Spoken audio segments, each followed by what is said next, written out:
Bienvenue à tous déjà, merci d'être tous là. Aujourd'hui, je vais vous présenter la solution Enerfox. Je suis moi-même Nicolas Samon, responsable commercial chez Enerfox. J'ai démarré depuis le mois d'octobre 2019 et une expérience de 5 ans dans le photovoltaïque. Donc voilà, l'idée, j'ai encore une personne. Bonjour Fabien. L'idée du webinaire d'aujourd'hui, c'est de vous faire découvrir notre solution. Le déroulé, c'est je vais présenter l'entreprise, l'approche de l'autoconsommation chez Enerfox, vous présenter bien évidemment la solution, et puis on ira faire un tour sur notre espace web qui est indispensable, qui est la quintessence de notre produit. Et ce que je vous demanderai, donc, c'est bien évidemment d'avoir vos micros coupés pour éviter d'avoir des interférences. Et puis, à la fin, de poser vos questions via le chat. Donc, en bas, vous voyez, vous pouvez poser vos questions. Il y a un petit icône qui vous permet de le faire. Donc, n'hésitez pas à poser vos questions. J'essaierai d'y répondre au fur et à mesure. Voilà. Donc, je démarre. Donc, qui nous sommes? On est une start-up, on est basé en Mayenne. Aujourd'hui, on développe et on fournit une solution pour les professionnels uniquement. Aujourd'hui, on ne parlera pas du tout de l'autoconsommation chez le particulier. Et notre solution permet en fait de suivre, d'analyser, de piloter l'autoconsommation chez les pros et surtout en fait de piloter les consommations pour optimiser et booster l'autoconsommation d'énergie locale. Donc c'est vraiment l'idée première, d'aller faire des économies bien évidemment et surtout d'optimiser la production solaire, enfin disons utiliser le maximum de production solaire en local et donc favoriser bien évidemment le circuit court. Je pense qu'en ce moment, ça fait sens avec tout ce qu'on est en train d'entendre. Revenir sur des choses un peu plus locales, je pense que c'est un petit peu l'avenir. Donc, on est tous en train de travailler sur l'avenir. Et Enerfox, c'est là donc pour vous aider à mieux appréhender l'autoconsommation chez les professionnels. Donc, voici l'équipe aujourd'hui qui compose Enerfox. Donc, on a tous une expérience assez prononcée sur le photovoltaïque, donc qui est une des premières ressources énergétiques qu'on va pouvoir gérer, même si aujourd'hui, notre système pourrait très bien gérer d'autres sources locales sur un site. On en parlera peut-être plus tard. Mais voilà, l'équipe, elle est constituée comme ça. L'entreprise existe depuis 1 an. Le projet, lui, ça fait 3 ans qu'il est en gestation. Elle est à l'initiative donc de Sébastien Landé et puis de Florian Houdin qui sont issus du solaire en côté installation. Donc ils ont une connaissance assez approfondie des installations et des problématiques qui peuvent se poser sur le terrain. Donc voilà, et donc à nous 5, donc là on a déjà grossi, on est 6 puisqu'on a Gwenaël qui nous a rejoint, qui nous aide sur la partie web. On a tous nos expériences et qui permet d'avoir quelque chose d'assez cohérent et ça fonctionne plutôt pas mal.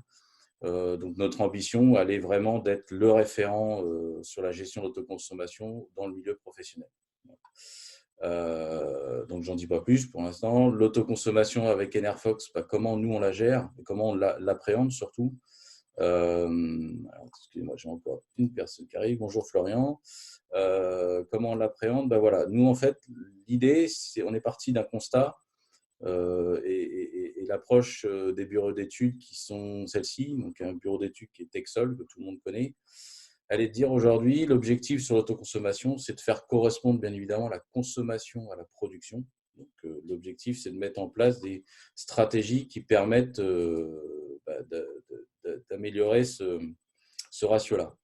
Donc, la première chose, elle va être d'informer le client, l'utilisateur, sur son profil de consommation. Donc, ça, c'est primordial. Il faut bien avoir enregistré un profil de consommation pour pouvoir prétendre de lui faire un dimensionnement d'une production locale.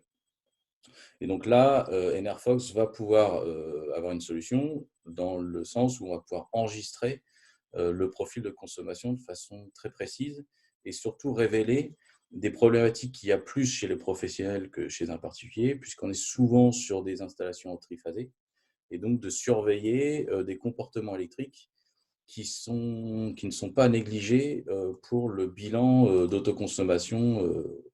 Je parle les déphasages et ce genre de choses, le COSFI, les problématiques de puissance réactive. Voilà, c'est des choses qui peuvent perturber le taux d'autoconsommation ou le taux d'autoproduction. Donc, c'est des éléments que nous, on va pouvoir afficher, qu'on va pouvoir restituer au client et lui faire prendre conscience de son site, comment il se comporte.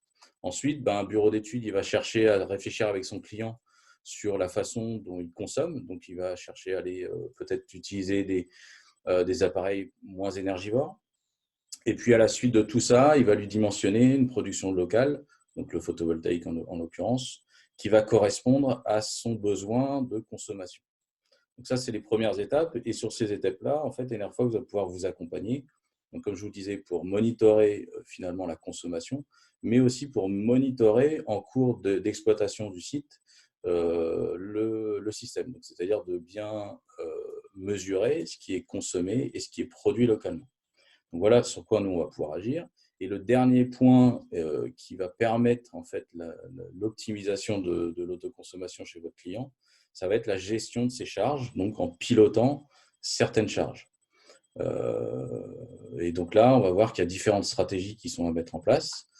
Donc encore une fois, il y a différents types de consommation qui peuvent être gérés et pilotés.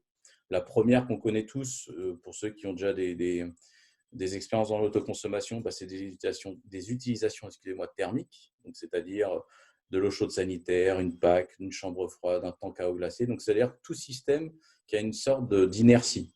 C'est-à-dire qu'on va pouvoir utiliser ces applications-là et les décaler dans le temps pour les faire correspondre au moment de production. Donc là, encore une fois, Enerfox va être capable de mettre en place des stratégies de pilotage et des paramètres de pilotage pour décaler dans le temps ces consommations. L'autre partie que l'on pourrait piloter, ça serait, donc on entend beaucoup parler aujourd'hui des bornes de charge électrique pour les véhicules électriques. Donc c'est un élément qui est intéressant à piloter parce que ça veut dire qu'on peut faire du stockage, c'est-à-dire qu'au moment où vous avez un surplus de production, on peut aller donner l'information aux bornes de charge qu'il y a de l'énergie disponible et pas chère, puisque c'est produit localement. Donc sur ce sujet-là, Enerfox se rapproche actuellement de fabricants de bornes, mais il y a un autre opérateur qui est intéressant, une autre entité intéressante dans la gestion des bandes de recharge, c'est, le gestionnaire de bandes de recharge. Donc là, on discute avec Freshmile, qui est un opérateur et qui lui donne en fait l'accès aux bornes de recharge à l'utilisateur. Donc c'est intéressant de discuter avec lui parce que lui, il a toute la connaissance du profil de consommation des bornes de charge. Et encore une fois, d'avoir le profil permet de déterminer les bons paramètres de pilotage derrière. Et puis en plus, il y a des protocoles de communication spécifiques aux bornes de recharge qu'il faut être à même de pouvoir communiquer avec. Excusez-moi, ça part dans le sens. Les aléas du direct. Et autre élément qu'on peut gérer, ça va être pouvoir faire de l'effacement. Donc, c'est un des points forts de notre solution, c'est de pouvoir les gérer, prioriser en fonction des heures creuses et des heures pleines. Donc, aller reporter des utilisations sur le site pour faire des gains économiques pour le client. Et ça, pour ça, il va falloir mettre en place une stratégie d'anticipation de production. Donc ça, on y reviendra après, plus tard.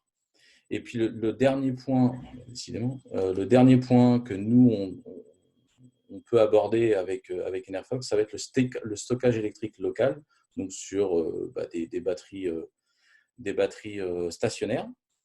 Alors nous, on dit que voilà, dans la stratégie de gestion, la batterie arrive vraiment tout à la fin dans le choix pour le client, parce que économiquement, c'est pas encore très efficace, même si ça va avoir tendance à diminuer. Mais on dit, voilà, si on fait déjà bien le travail au niveau de l'anticipation, du pilotage que l'on peut faire sur les consommations, le stockage, s'il reste encore un peu de surplus et qu'on veut le valoriser, ça peut être intéressant d'aller étudier une solution de stockage. Mais encore une fois, il faut avoir déjà simulé la totalité de votre pilotage de consommation avant d'aller dimensionner votre stockage. Voilà. Donc, ça demande voilà, c'est vraiment le dernier élément. Nous, on va plutôt privilégier les autres solutions plutôt que le stockage. Maintenant, pas de souci. Aujourd'hui, avec Enerfox, vous pouvez piloter une station de stockage sans souci. Alors maintenant, le pilotage tel que l'on connaît actuellement, on est sur des scénarios où, vous voyez, on est sur comment on fonctionne. Alors, donc là, vous avez un graphique. Sur la partie blanche, l'aire blanche, c'est tout le profil de consommation de la journée du client. En vert clair, en fait, c'est le profil de production solaire. Et puis, la superposition de ces deux courbes, c'est finalement l'autoconsommation qu'on peut faire chez le client. Alors, quand on pilote, quand on veut chercher à piloter une consommation, on va identifier effectivement dans son profil de consommation des charges qu'on va déplacer dans le temps pour les faire correspondre au moment de production solaire. Donc là, jusqu'ici, pas de souci, c'est assez simple à comprendre. Maintenant, ce qu'on voit, c'est que là, on fait cette simulation-là sur une belle courbe de production solaire qui est parfaite et on part du principe qu'il y a eu du soleil toute la journée. Ça, c'est dans le meilleur des cas, mais ce n'est pas forcément la réalité. Et la réalité, elle est plutôt celle-ci. C'est-à-dire que vous avez des aléas de production solaire dus à des conditions météo qui sont changeantes. Et donc, la question que s'est posée Enerfox, c'est de dire, est-ce que l'on ne peut pas anticiper ces changements ces changements de production solaire, enfin au cours de la journée, et anticiper ça pour quand même démarrer des charges pendant la journée, pendant qu'on a du soleil, sachant qu'il va peut-être y avoir un changement plus tard. Donc là, on a le cas, on a une courbe de production que l'on connaît, on sait à l'avance que l'après-midi va être moins bonne que le matin, mais ma charge que j'avais identifiée comme étant déplaçable et pour répondre à un besoin qui est peut-être situé en fin de journée, je déciderai normalement de piloter dans l'après-midi pour pouvoir répondre aux besoins.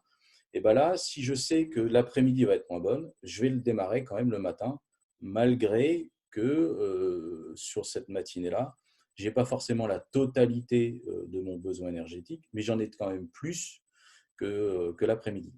Et donc là, ça va être toute la particularité d'Enerfox, ça va être de pouvoir anticiper et prendre en compte les conditions météo pour démarrer les appareils qui peuvent être démarrés pour répondre aux besoins. Alors, comment on fait et la conséquence de notre stratégie, c'est quoi? C'est d'ailleurs qu'on va devoir mettre en place un planning de pilotage qui va s'actualiser tout au long de la journée pour prendre en compte effectivement ce qui a pu se passer et ce qu'on a pu constater, parce qu'on peut très bien prévoir quelque chose et puis qu'il y ait quelques dérives par rapport à ce qui a été prévu. Donc, il faut que le système puisse quand même prendre en compte les dérives et réajuster son programme de pilotage. Autre chose, c'est qu'on va donc anticiper, c'est la stratégie, c'est-à-dire qu'il va falloir anticiper ce surplus d'énergie et du coup mettre en place les stratégies de pilotage en fonction de ce surplus-là. Et ce qui va nous permettre, et c'est ce que j'avais dit au tout début, la possibilité en fait de rechercher le meilleur compromis par rapport aux enjeux tarifaires que vous pourriez avoir avec vos clients, c'est-à-dire les clients qui auraient de l'heure creuse et de l'heure pleine à gérer, qui est une stratégie pour économiser sur un site. Et nous, on va pouvoir aussi gérer ça, c'est-à-dire on va pouvoir dire j'ai pas suffisamment de soleil, donc démarre plutôt en heure creuse, parce qu'économiquement, c'est plus intéressant. Et je sais que de toute façon, dans la journée, je n'aurai pas suffisamment de soleil. Donc, au moins, on aura bénéficié de l'heure creuse, on aura fait bénéficier de l'heure creuse votre client.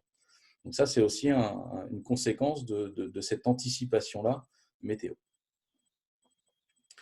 Alors, la solution Enerfox, elle est composée de quoi? C'est assez simple. On a voulu quelque chose, nous, de hyper interopérable, donc c'est-à-dire qui va être ouvert le maximum possible sur l'environnement du site industriel. Et donc, à ce qu'on pose, le cerveau du système, c'est un boîtier, la petite boîte que vous voyez là. Donc, on a utilisé des protocoles de communication le plus ouvert possible. Donc, le protocole aujourd'hui qu'on utilise, c'est le Modbus RTU, qui est un protocole qu'on retrouve beaucoup dans le milieu industriel et professionnel et qui a l'avantage d'être un protocole qui est ouvert et qu'on va retrouver chez les onduleurs, sur les onduleurs. Donc, ça veut dire quoi? Ça veut dire que notre box va pouvoir aller s'interfacer avec les onduleurs photovoltaïques pour pouvoir aller piloter la puissance active. Donc, c'est-à-dire qu'on va pouvoir faire du bridage. Donc, Enerfox est un élément de bridage que vous pouvez déclarer auprès du gestionnaire de réseau en lui disant, voilà, moi j'ai Enerfox, j'ai une box Enerfox, je peux donc m'engager à brider mon client. Donc, c'est dans le cas où vous avez des clients qui ne souhaitent pas forcément valoriser le surplus de leur production solaire, puisque dans l'autoconsommation, vous avez la possibilité de valoriser le surplus. Donc, on va vous le racheter 6 centimes. Donc, c'est toujours un apport supplémentaire, mais qui n'est pas forcément le but recherché.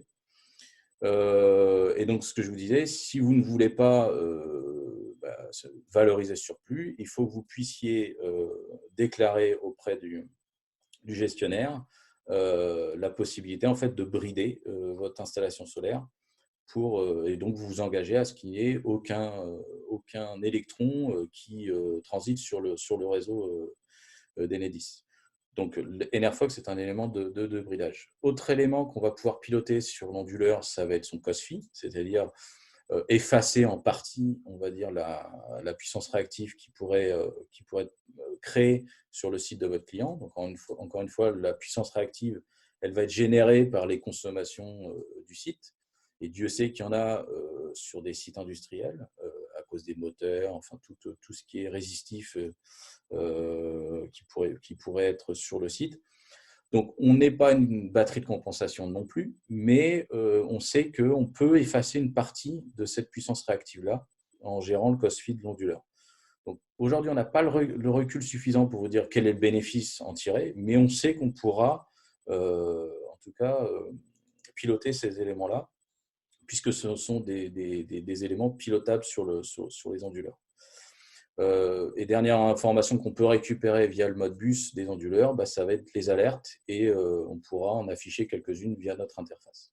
Donc voilà, donc c'est encore une fois pour vous montrer l'interopérabilité de la box vis-à-vis de son environnement, l'environnement industriel du site.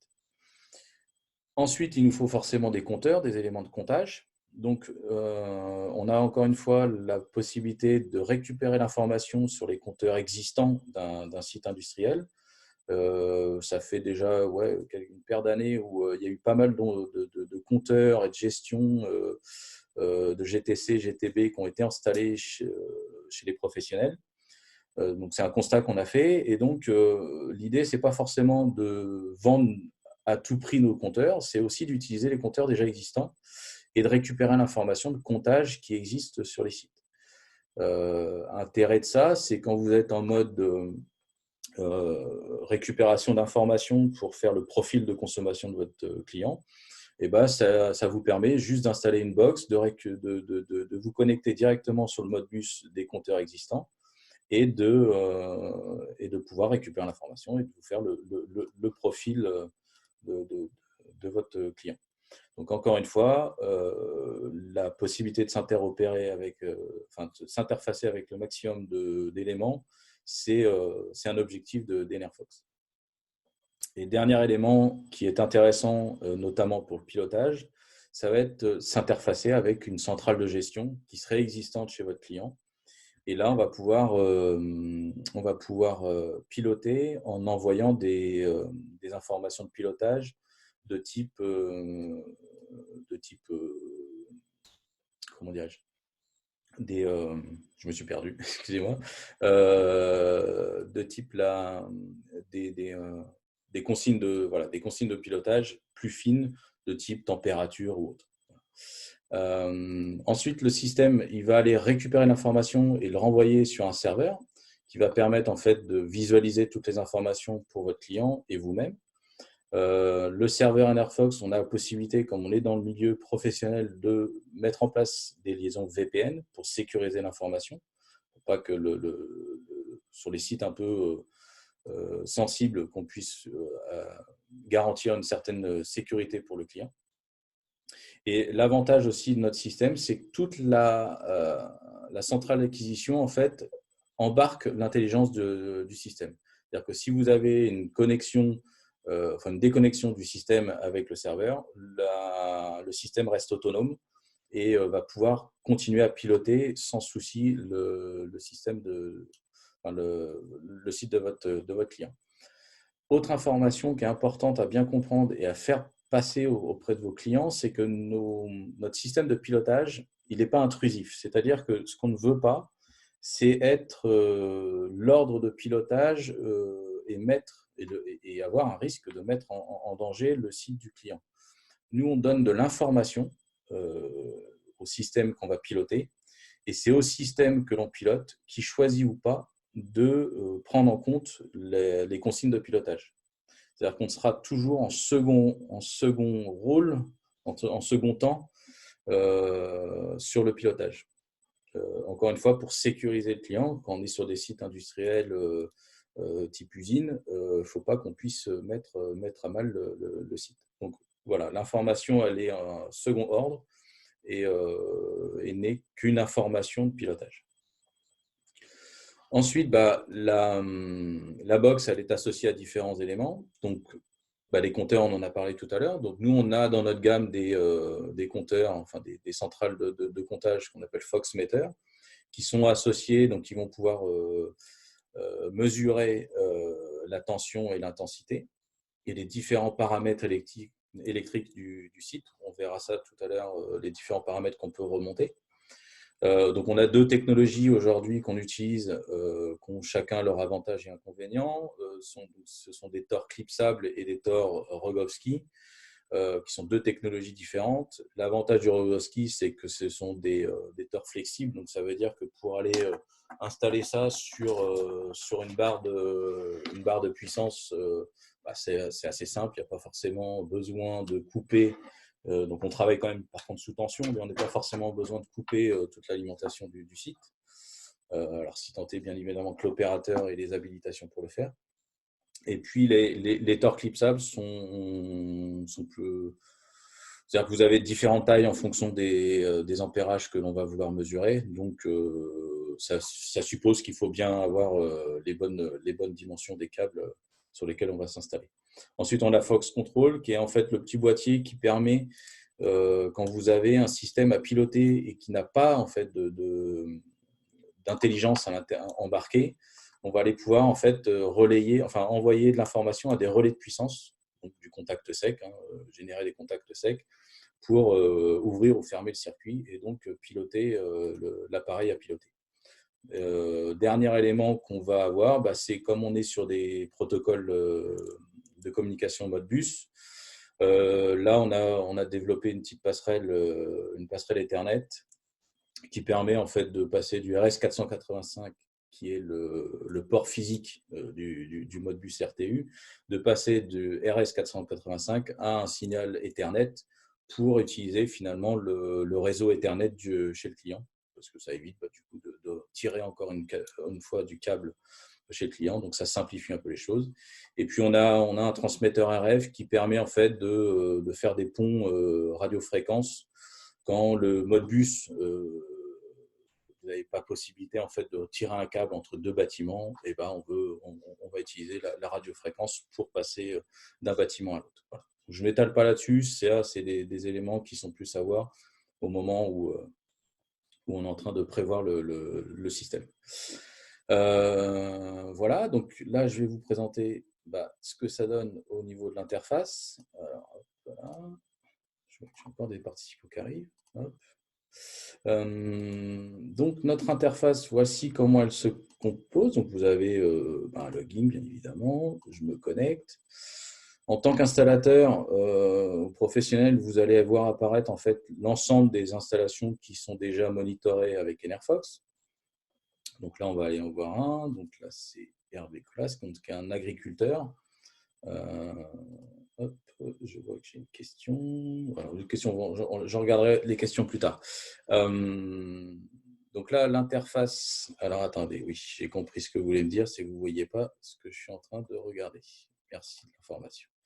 Alors, nouveau partage. Tac, tac, tac. Écran. Voilà.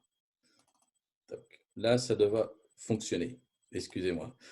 Encore une fois, les aléas du direct. Voilà. Des conversations. Hop, ok, écran, micro, on voit pas ton écran. C'est bon, ok, ça marche. Donc, l'information qu'on récupère en fait sur VisualFox. Donc, on a votre dashboard, le dashboard, et donc on voit en live en fait les flux entrant et sortant du site, les différents éléments qu'on pilote. Donc là, on voit que le client, il a un tank à glace que l'on pilote et qu'on remplit, et qui remplit 48% en fait de ses besoins énergétiques à l'instant où je vous parle. La production solaire, le réseau, ce qui tire sur le réseau. Ça, c'est, on affiche en fait ici ces courbes de consommation et de production depuis le début de journée. Là, on vous donne de l'information sur les tendances météo. Vous voyez, les tendances météo qu'on utilise, nous, pour le pilotage. Donc, on sait, voilà, c'est sur ces éléments-là qu'on va se baser. Donc, encore une fois, ce ne sont que des tendances. On ne regarde pas localement quelle est la production solaire qu'il va y avoir. Le système, comme il va réajuster de toute façon son pilotage en fonction du scénario passé, ça permet en fait d'effacer les phénomènes de micro-météo. Et donc, on ne va travailler finalement que sur une tendance météo, mais qui est déjà un bon indicateur sur ce qu'on peut attendre en production solaire sur le site. Donc là, vous avez possibilité, donc là, sur le dashboard, de visualiser au jour, à la semaine, au mois ou à l'année. On va regarder à l'année ce que ça peut donner chez ce client-là. Donc, encore une fois, vous avez ici en fait ces bilans énergétiques de son site. Vous voyez, là, on voit que pour l'année lycée de mars à mars, il a consommé, sur sa consommation, il a consommé 20% d'énergie locale. Et sur ces 20% d'énergie locale, grâce au pilotage que nous, on a fait, on a pu aller chercher 5% supplémentaires. C'est-à-dire que si on n'avait pas piloté ces éléments, donc on va le voir plus tard les éléments qu'on pilote, et ben ça aurait été de l'énergie qui serait perdue ou qui aurait été peut-être valorisée sur le réseau, mais en tout cas pas valorisée sur son site. Voilà.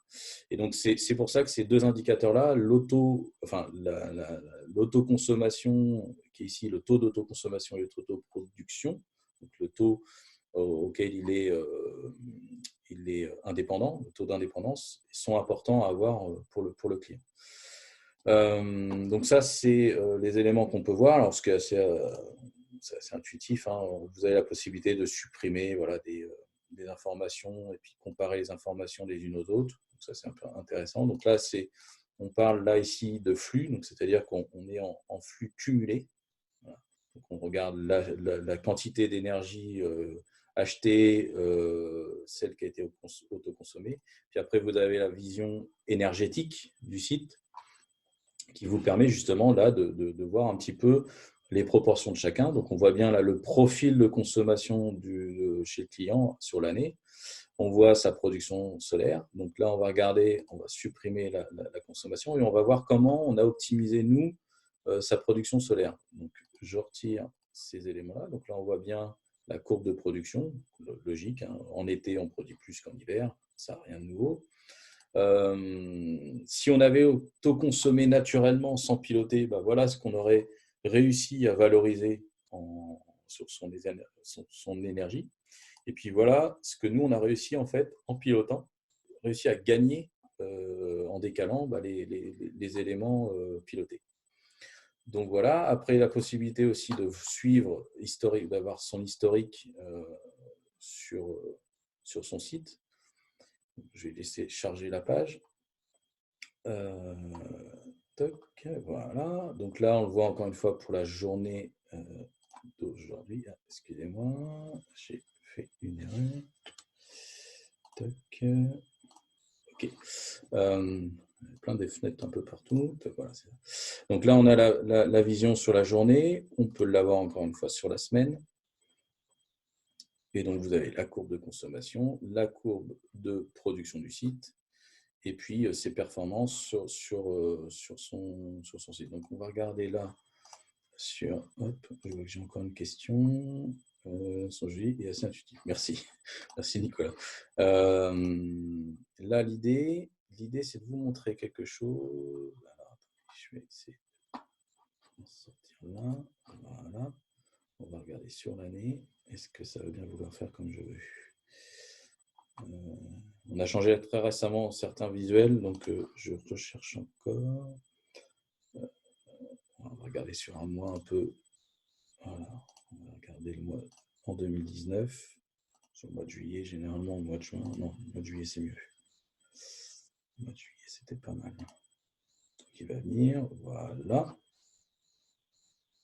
Hop, ça vient. Voilà. Donc, ce que je voulais vous montrer, c'était ça.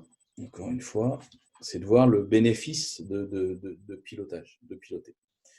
Alors, vous compreniez bien, sur ce site-là, en fait, on a monitoré une installation qui était déjà dimensionnée. C'est-à-dire qu'on a un point de vue autoconsommation, nous, on est arrivé après le dimensionnement. Donc, on voit bien que finalement, on aurait pu optimiser encore plus son installation. Aujourd'hui, il a 17 kg.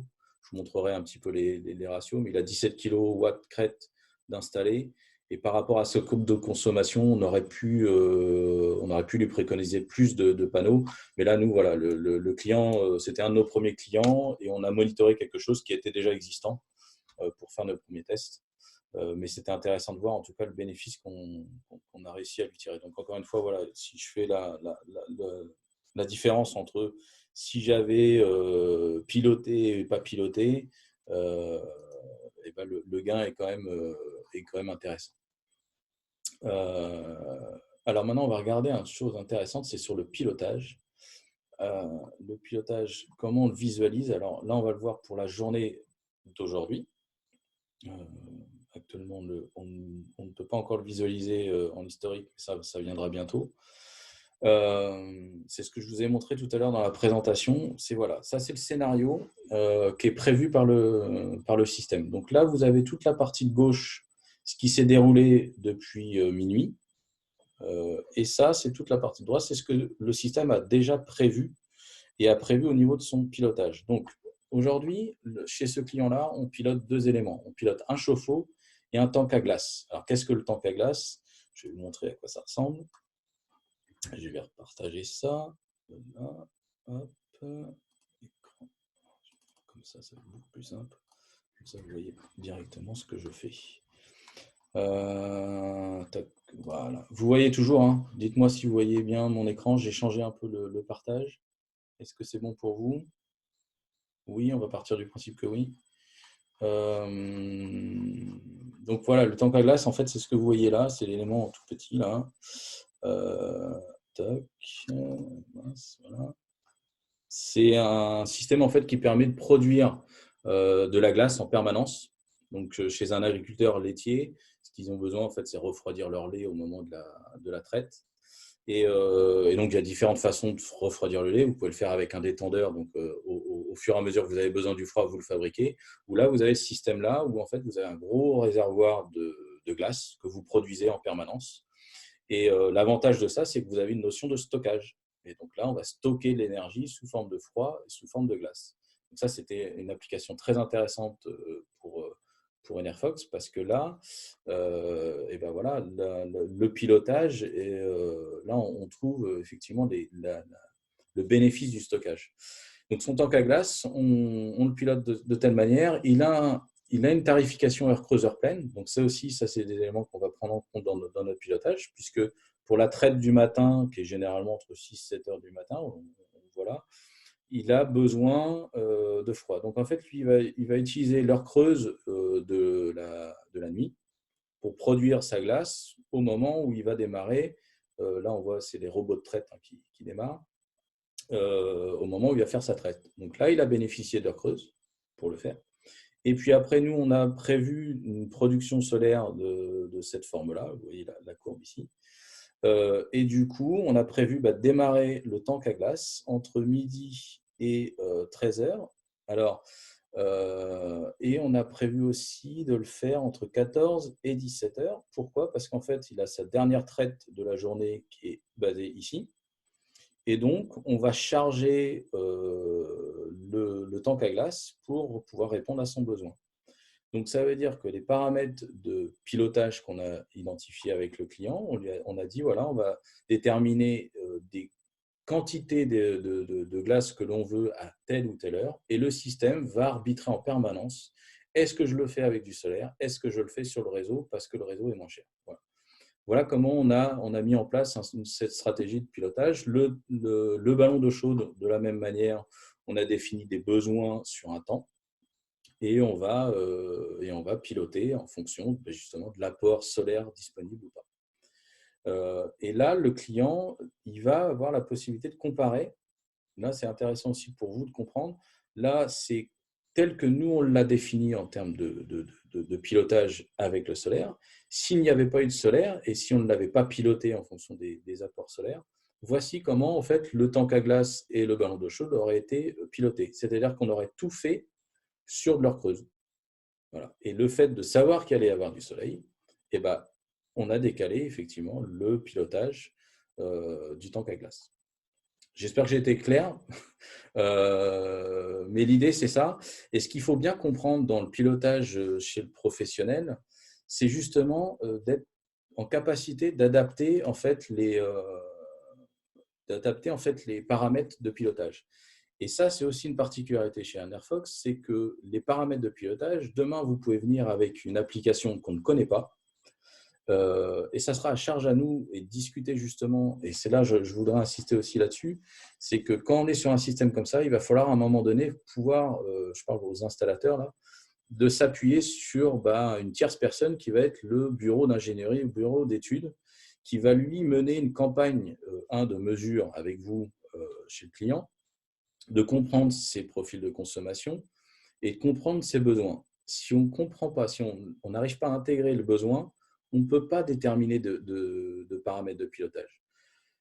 Le tank à glace, avant, nous, on ne connaissait pas. On n'est pas un fabricant de tank à glace, donc on ne connaît pas les particularités du tank à glace. Mais on a appris, et grâce à un bureau d'études, donc si Sébastien Landé, je crois que tu es là, donc de chez Innowat, qui est l'installateur qui a fait l'installation, il pourra intervenir tout à l'heure.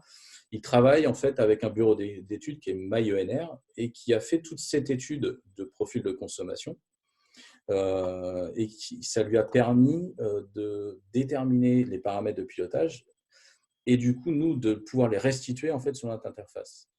Donc, l'enjeu, il est là. Il est vraiment de bien comprendre le profil de consommation de son client, de déterminer avec lui ses objectifs de pilotage et ensuite de traduire, et ça c'est notre boulot, c'est de traduire ces objectifs de pilotage en paramètres.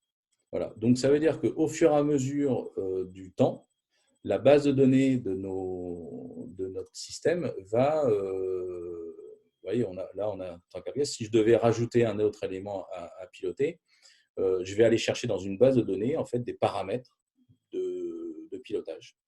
Et au fur et à mesure des éléments que vous allez pouvoir nous apporter, peut-être que demain, vous allez nous dire, tiens, je veux piloter telle machine, voilà les paramètres qu'il faut qu'on mette en place en face. Et Enerfox va adapter son outil aux paramètres de votre client pour avoir, encore une fois, des scénarios de pilotage les plus proches possibles du besoin du client. Voilà. Moi, j'ai fini sur ma partie. Sébastien, si tu veux intervenir pour nous parler du cas, qu'on vient de voir chez cet agriculteur-là, donc le cas Cola, il s'appelle Cola, donc la galette Le Courtil. Sébastien, est-ce que tu veux allumer ton micro ou c'est à moi de te l'allumer? Je ne sais plus. Ouais, c'est bon, tu peux l'allumer. Sébastien? Bonjour à tous. Bonjour Sébastien. Est-ce que tu as des choses intéressantes à nous dire sur ce cas-là? Peut-être représenter là, les chiffres là, que je présente là.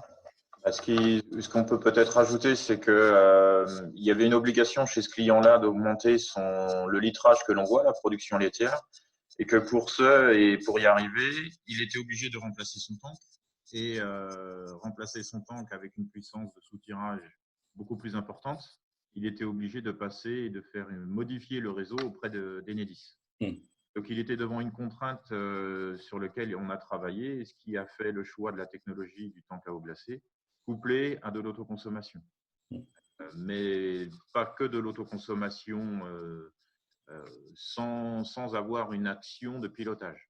Et donc, voilà l'origine de l'installation chez ce client-là. On a déposé ce dossier au SPAS et donc on a obtenu un prix, enfin même 2 prix, en association avec le fabricant du tank à eau glacée, l'Innov Space de 2018 et plus un INEL d'or dans les revues professionnelles. Les résultats économiques sont tout simplement extraordinaires. J'ai vu une question là tout à l'heure qui circulait sur ce dossier-là. Pour le moment, la restitution à l'écran est uniquement des quantités d'énergie. Appartient au client de faire la multiplication sur le coût du kilowattheure qu'il achète au moment donné.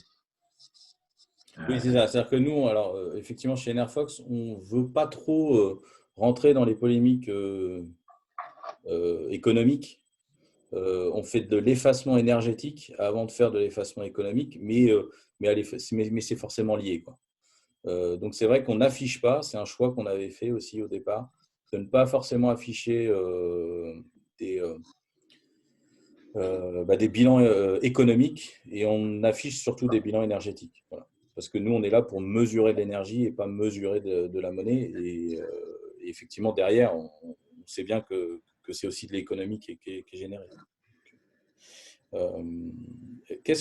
Moi, si au niveau de l'approche que Enerfox a eue avec Innowatt et MyENR, comment alors, c'est vrai que Sébastien, tu es aussi un peu à l'origine d'Enerfox, mais qu'est-ce qui avait poussé à l'origine d'Enerfox de trouver des solutions techniques telles qu'on a maintenant, telles que je vous ai présentées là? C'était quoi la problématique sur le terrain, sur les solutions qui peuvent exister déjà ou qu'il faut essayer de bricoler? Si la rencontre avec Florian, historiquement, ce qui se passe aujourd'hui, je suis électrotechnicien, on est capable de gérer par du délestage et éviter de trop soutirer un réseau. Donc ça, c'est ce qui était existant. Et à aucun moment, on avait la possibilité de faire dans l'autre sens, c'est-à-dire que je suis producteur je ne veux pas être raccordé réseau de manière classique, c'est-à-dire que je ne veux pas avoir à gérer mon surplus. Donc, comment je peux faire pour consommer mon surplus au moment où il apparaît? Et donc, aujourd'hui, au moment où j'ai rencontré Florian sur le marché, il n'y avait aucun élément me permettant d'être, dans un premier temps, actif rapidement au moment où du surplus apparaissait, mais encore moins être dans l'anticipation, sachant que je prends un chauffe-eau tout à fait classique, l'empêcher de fonctionner la nuit parce que je sais qu'à partir de 9h ou 10h le lendemain, j'ai de l'énergie. Et là, aucune solution n'existait sur le marché. Donc, c'est surtout par l'anticipation de production solaire en fait, qui manquait, quoi. Voilà. Ok. Alors, je vois qu'il y a 2 autres questions. Cyril, avez-vous une idée du budget d'investissement pour un tank à glace, s'il vous plaît? Alors, je ne suis pas vendeur de tank à glace, donc je n'ai pas du tout l'idée. Sébastien, je ne sais pas si tu avais eu l'information, toi, par le client. Mais, oui, mais après, si vous êtes il intéressé… y a tellement de possibilités de litrage, de stockage, Ouais. que leur prix va de… C'est plus cher qu'un tank traditionnel, ça c'est évident. Par contre, quand on vient à le coupler dans un choix global, tank plus énergie consommée… On ne t'entend plus, Seb. Tu as encore un problème avec ton micro. Allô, allô? Oui. Bon, écoute, c'est pas, non, mais on a compris. Cyril, ce que je te propose, c'est on peut vous mettre en relation avec le fabricant de tank à glace, parce que nous, on a bossé avec eux et maintenant, on continue sur d'autres projets à travailler avec eux. Donc, ils ont des clients qui nous amènent et inversement. Donc, si vous le souhaitez, on peut vous mettre en relation avec eux si vous avez des questions plus sur le tank à glace. Mais en tout cas, leurs tanks à glace aujourd'hui sont Solar Ready ou Enerfox Ready, si vous voulez. On a pas mal bossé avec eux. Donc, voilà, c'est une solution qui fait sens maintenant. Je prends la question d'après. Votre système peut prévoir les économies en kilowattheure mois par mois. Alors, ça, c'est la question de Greg de chez Tessol. Alors, est-ce que c'est la question Greg, tu peux peut-être allumer ton micro, préciser ta question. Si j'ai compris, en fait, c'est de voir si on peut faire de la simulation avec notre système. Est-ce que c'est ça? Greg, tu es là? Allô, allô? Est-ce que tu es là? Alors, moi, je le comprends comme ça. Prévoir les économies en kilowattheure. Alors, ce qu'on va, dans les prochains mois, on va avoir en fait un outil de simulation lié à dans notre interface qui permettra en fait, quand vous avez monitoré un profil de consommation, on pourra faire des premières projections de ce que pourrait être l'autoconsommation.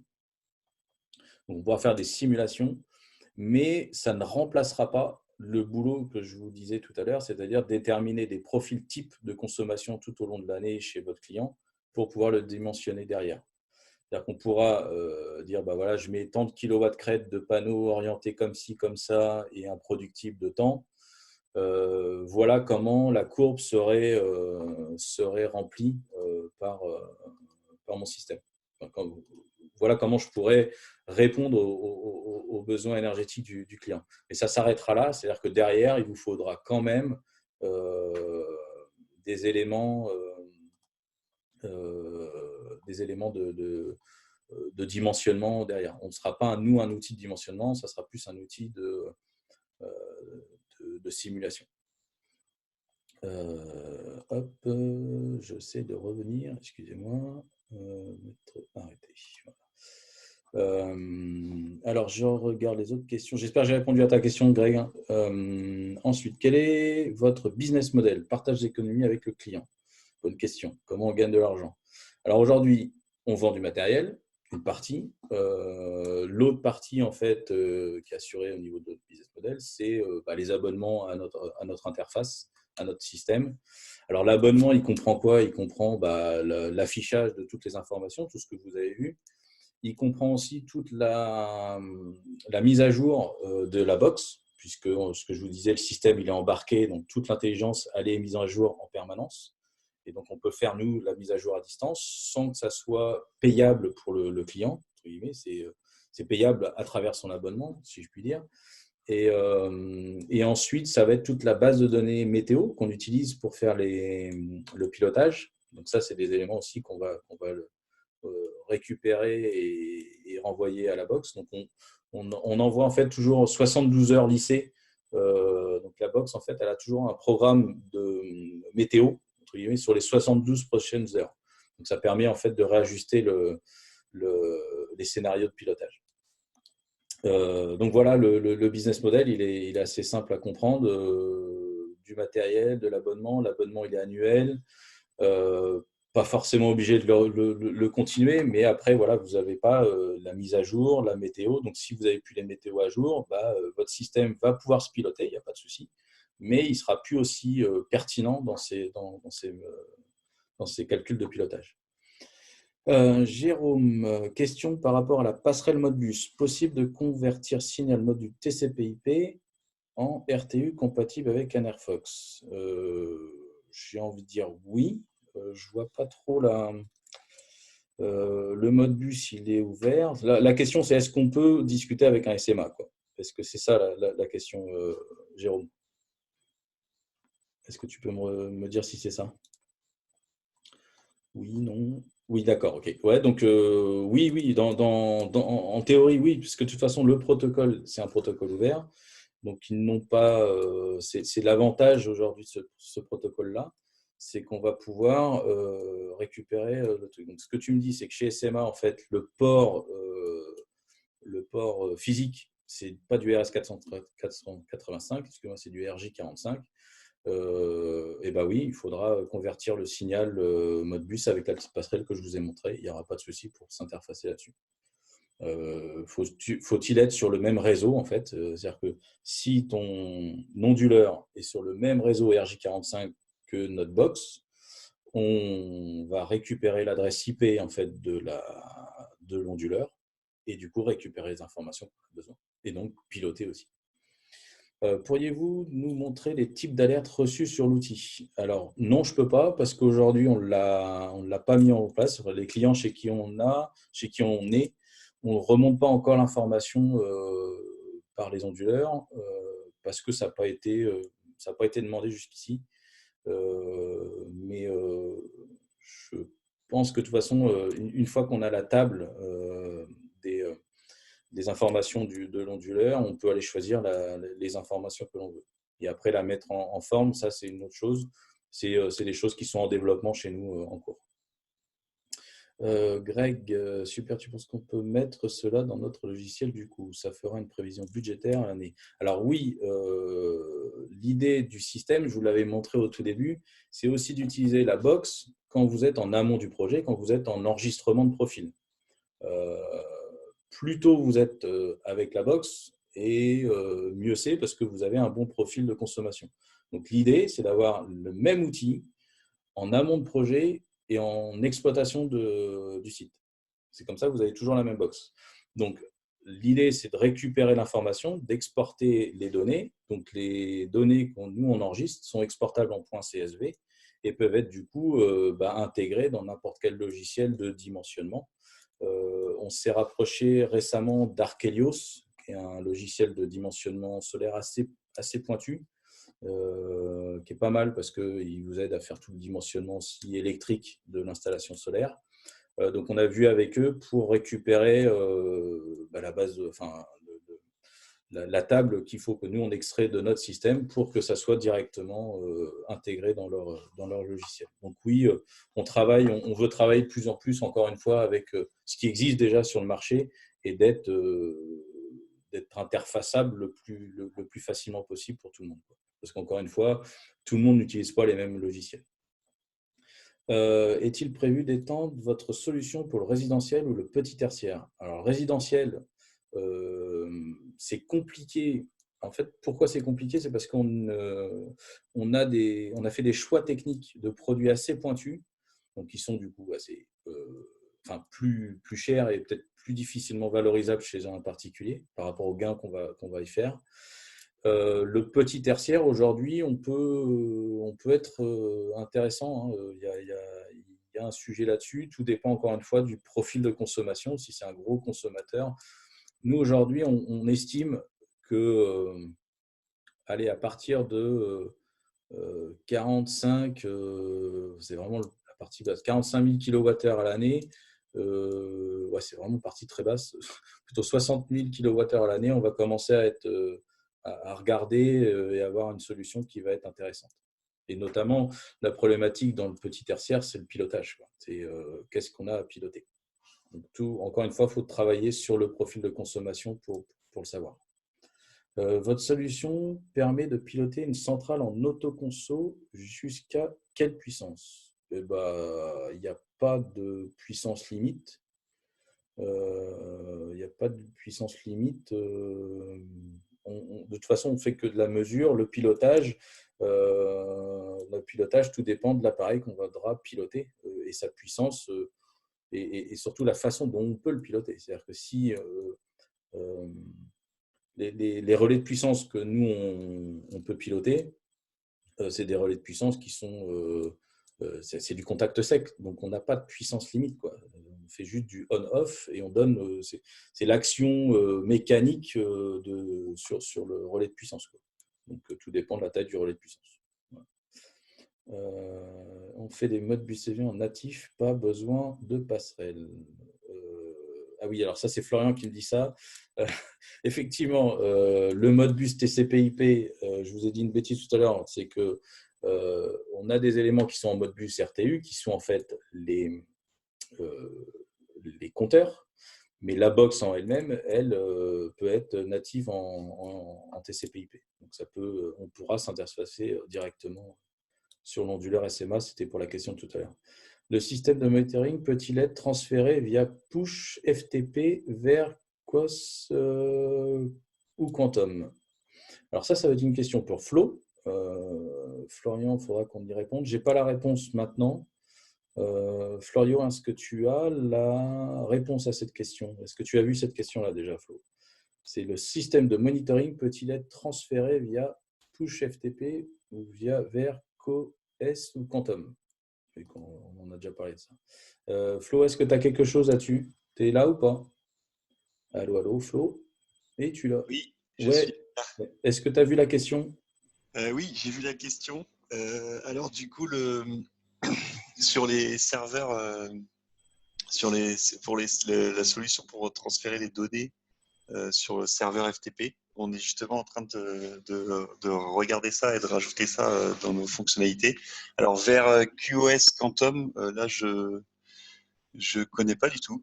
On Donc nous a beaucoup parlé je vois Quantum. pas du tout ce que c'est. Ouais.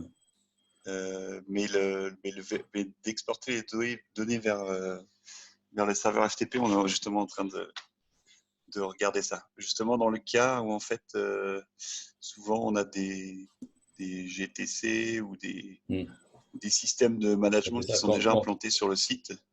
ouais. Et, Quantum, c'est ça, hein, c'est une gestion de GTC. Ouais. ouais, et du coup, qui sont déjà en master, en communication maître, donc c'est-à-dire que c'est elle qui récupère déjà toutes les données. Donc nous, de rajouter un autre système de monitoring qui est aussi en maître pour récolter les données, et ben, il faut qu'on s'interface via des serveurs FTP ou pour mutualiser en fait les données de chaque système, quoi. Donc là, on va répondre que pour l'instant, ça ne l'est pas. Non. Mais dans un souci, d'interfaçage, oui, c'est des éléments qu'on a identifiés. J'ai envie de dire qu'on le fera au fur et à mesure des demandes. Donc là, c'est Monsieur Morellon qui a posé la question. Je regarde de quelle société c'est. Et travailler peut-être sur un sujet précis pour qu'on puisse déterminer ça, enfin pour développer ça. Je pense que, encore une fois, vous avez vu, hein, le produit il a 1 an, donc nous on le travaille pour être le plus, encore une fois, interfaçable possible. Donc on répondra dans la mesure du possible à toute demande qui se présenterait. J'ai une autre question. Peut-on s'interfacer avec des systèmes de pilotage eau chaude sanitaire de type Fronus Home Pilot ou AC Tor? Alors, le Fronus Home Pilot, je vois ce que c'est, puisque on a fait le roadshow avec Fronus le mois dernier. Est-ce qu'on peut s'interfacer avec eux? Alors, leur système Home Pilot,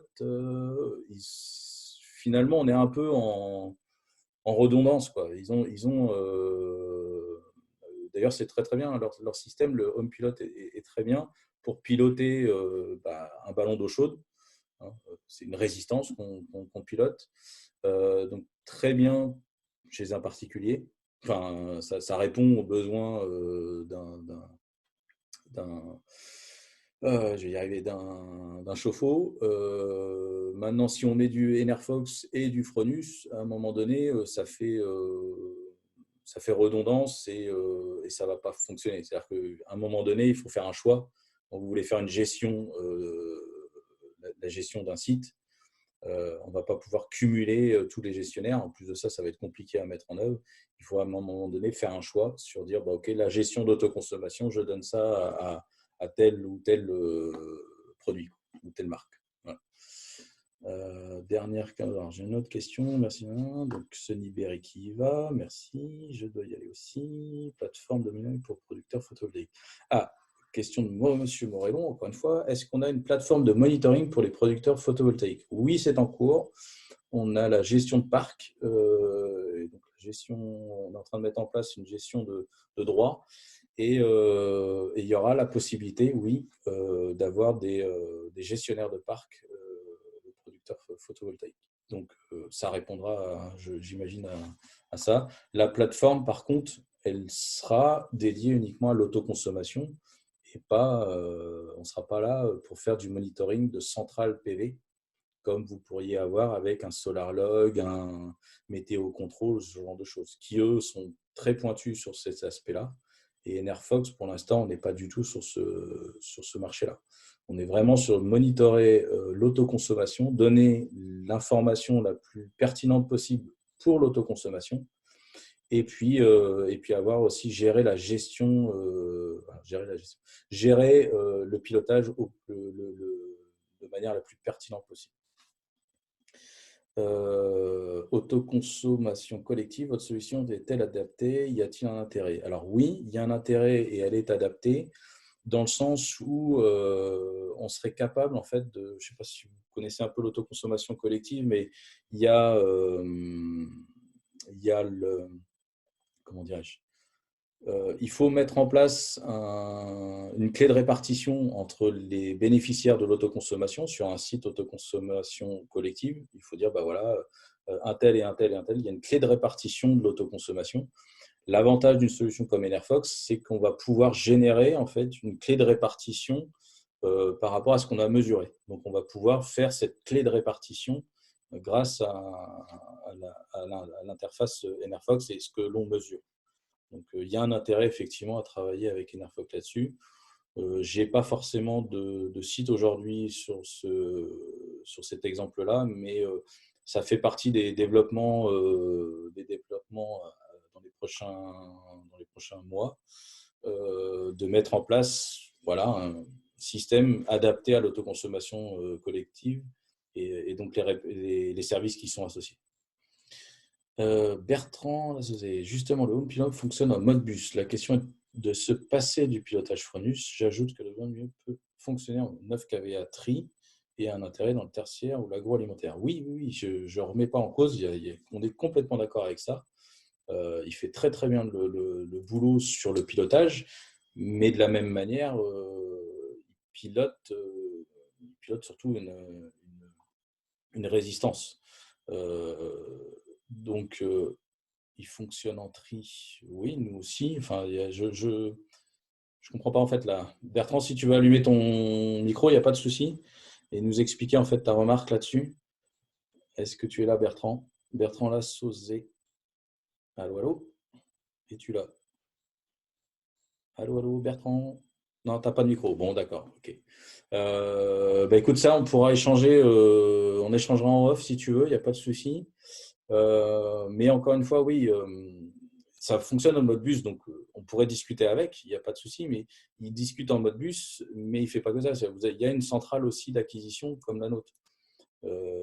Donc, c'est de voir en fait le bénéfice de chacun. Comment il va piloter? Est-ce qu'il pilote avec ce que moi je vous ai montré, l'anticipation de la production solaire et son programme de pilotage? Est-ce qu'il va être capable de faire cet arbitrage-là dans le pilotage? Je ne suis pas sûr.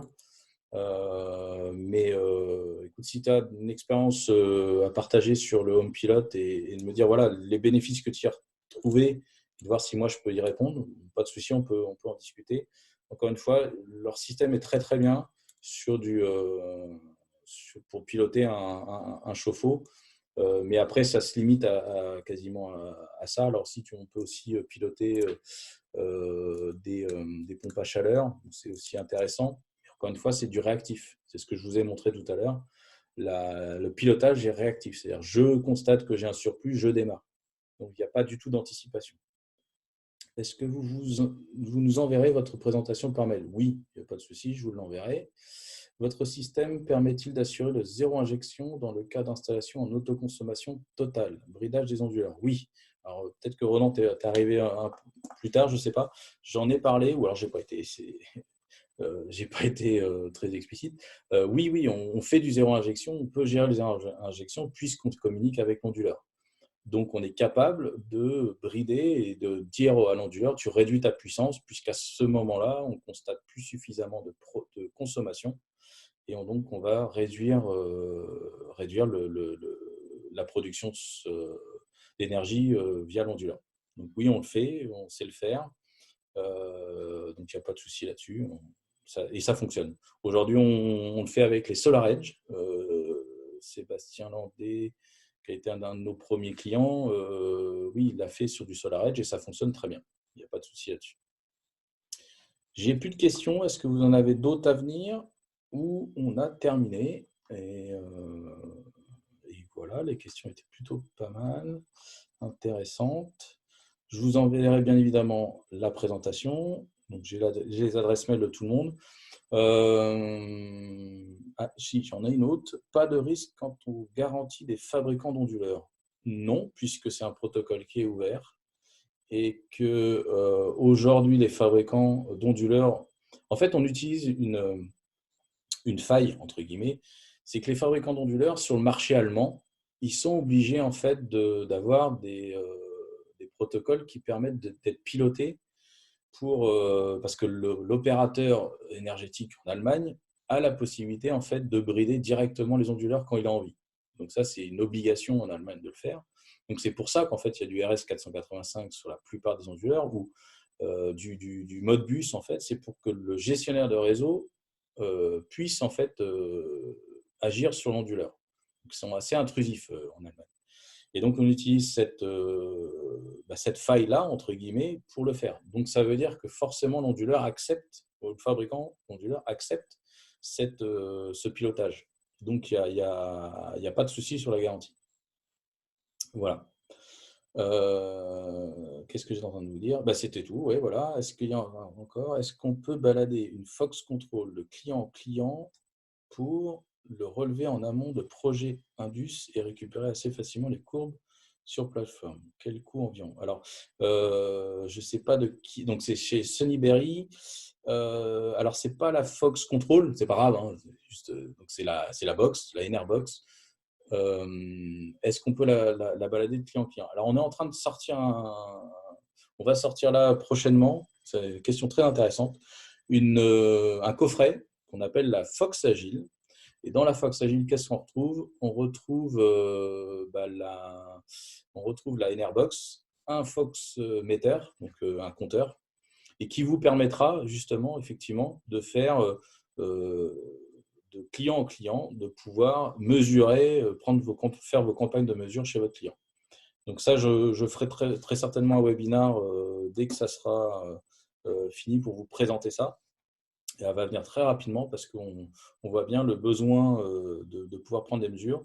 Donc l'avantage de ce coffret-là, c'est que vous pourrez à la fois l'utiliser comme élément de mesure et aussi pour, si vous avez le souhaité, le laisser chez le client et vous lui vendez en fait le coffret euh, pour, euh, pour l'exploitation de son site en autoconsommation après. Donc voilà, donc je vous présenterai ça, mais l'idée c'est d'avoir en fait un coffret qui est déjà prééquipé, déjà précablé, et vous pouvez à la fois l'utiliser comme outil de mesure ou aussi comme un système en dur chez le client qui est déjà précablé et qui vous permet de gagner du temps sur l'installation. J'ai une dernière question. Quel retour avez-vous de vos clients industriels? Clients industriels plutôt satisfaits. Le retour, c'est on a fait des gains par rapport à l'autoconsommation, ce que vous disiez, naturelle, l'autoconsommation pilotée. On fait des gains aux alentours de 20% en fait, de gains supplémentaires, enfin d'autoconsommation supplémentaire grâce au pilotage. Donc voilà le retour. Les industriels sont plus satisfaits. Alors on ne pilote pas non plus toute leur usine. Hein. Attention, il faut bien comprendre un truc, c'est que le pilotage, on ne va pas piloter tout le système du client. Et c'est là que c'est important de bien identifier ce qu'on va piloter avec le client pour maximiser les gains derrière.